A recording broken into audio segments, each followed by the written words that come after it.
Once upon a time in a faraway land, there were 4 kind princesses who were the best of friends. Even though their kingdoms were all very different, they loved getting together and having fun. Her beautiful pale blue hair would often sparkle with frost and shimmer like diamonds. She loved making the people of her kingdom laugh with her silly magic tricks.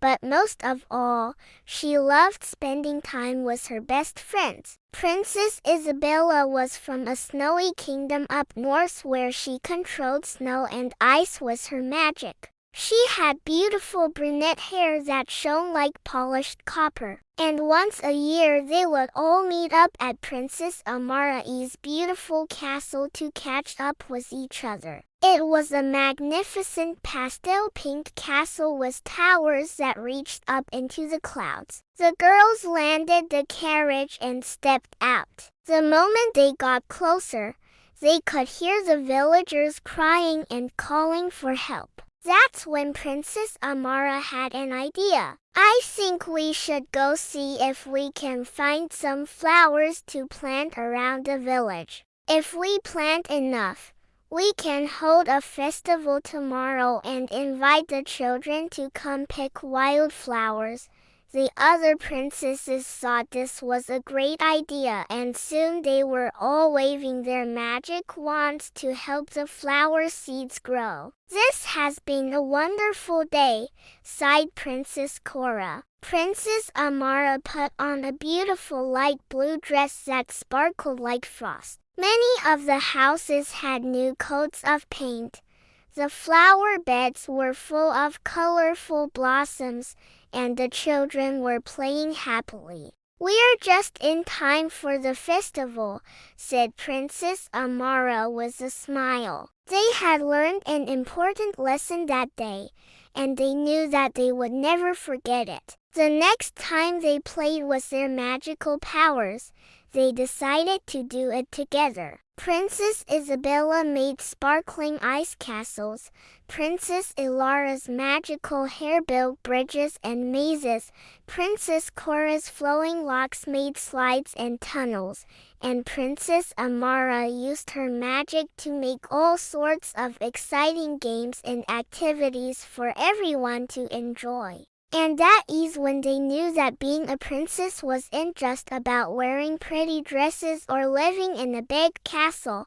It was about helping others and making them happy. Together, they could do anything. They spent the entire day playing with the children, watching puppet shows, eating sweet treats and listening to musicians. The princesses were so happy to see how much the children enjoyed themselves. Princess Isabella wore a pretty lavender gown with white fur trim. Princess Ilara chose a sunny yellow dress with a delicate gold belt. And Princess Cora slipped into a stunning crimson dress that flowed like water. Then they all met up in the garden and climbed into the carriage. "Bye, little snowman," Princess Isabella called as they flew away. "Don't work too hard, poof." "It makes me so happy to see them smiling again," Princess Ilara nodded. "But now it's time for us to get home. We'll finish helping them all tomorrow."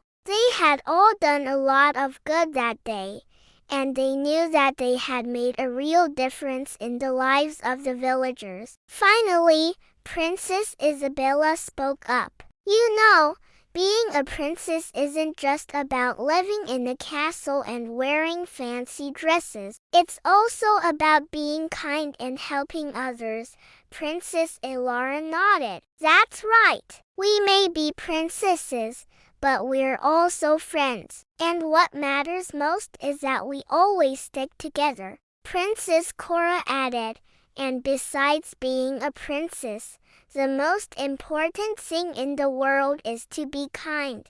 Princess Amara smiled. "You're all right. Being a princess isn't about what you wear or where you live. It's about who you are on the inside."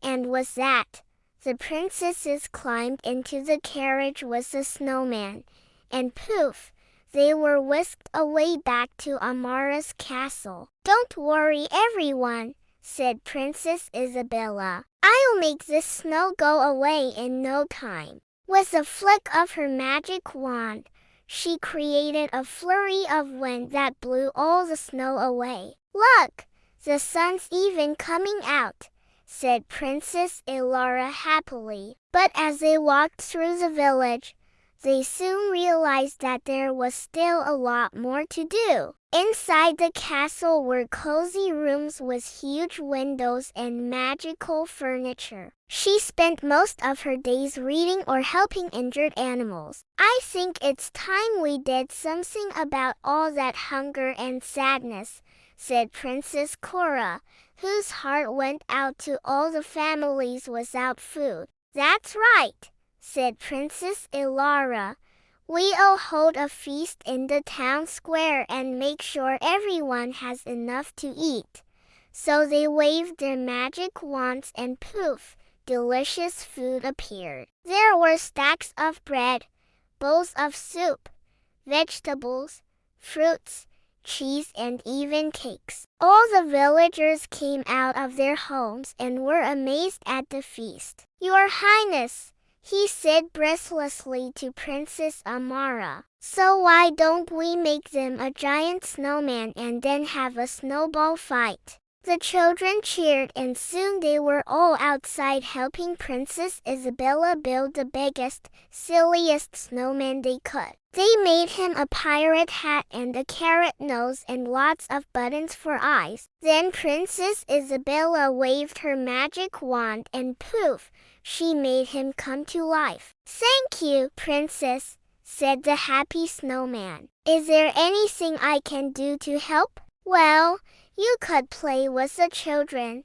suggested Princess Amara. And the snowman was very happy to do that. He spent the whole afternoon playing with the kids, having snowball fights and making snow angels. "A village not too far from here has asked for our help. They say it's covered in snow and their children are scared and alone," Princess Amara gasped. "Oh my goodness!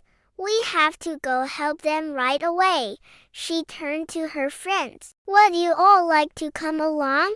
The three princesses nodded excitedly and quickly grabbed their things. Soon they were all climbing into Amara's magical carriage, which was pulled by 8 adorable reindeer. "Hold on tight, everyone," Amara called over the wind as the reindeer took off through the sky. Sometimes she would even use her magic to help the animals talk so she could understand what they needed. Princess Ilara's kingdom was full of enchanted gardens and magical creatures. She had long flowing red hair that flowed like water and could change the tides and even create whirlpools with her magic. Princess Cora loved swimming with dolphins, but most of all, she loved singing and dancing. Whenever she let out a little giggle, tiny waves would crash onto the shore, and whenever she sang, beautiful seashells would appear in the hands of those who listened to her song. Her long flowing golden hair had a life of its own and could heal the sick or make plants grow in an instant. When she wasn't braiding her magical locks, she liked to fly around on the back of a giant eagle. Princess Cora lived in a kingdom near the sparkling endless sea. The last princess, Princess Amara, came from a very clever kingdom filled with books and scrolls. Although their kingdoms were all very different, the 4 princesses were the best of friends. One day the 4 princesses were playing a board game in the garden when a worried-looking messenger arrived. They flew over hills and valleys until they finally spotted the small village below. It looked like winter had come early and blankets of snow covered everything. In front of them were houses with no food, empty cribs with no toys, and children with no smiles. When the sun began to set, They all gathered together. After everyone had eaten their fill, Princess Isabella said, "I know how much children love snow." As the sun began to set again, all the princesses and the snowman stood together looking at all the happy villagers and children. The next morning, the princesses woke up bright and early and hurried to finish getting ready. When they arrived in the village, they were happy to see that the townspeople had already begun cleaning up. On their way home that night, the princesses sat in comfortable silence for a while. And with that, the four friends were silent again, each lost in their own thoughts. And they all lived happily ever after. The end.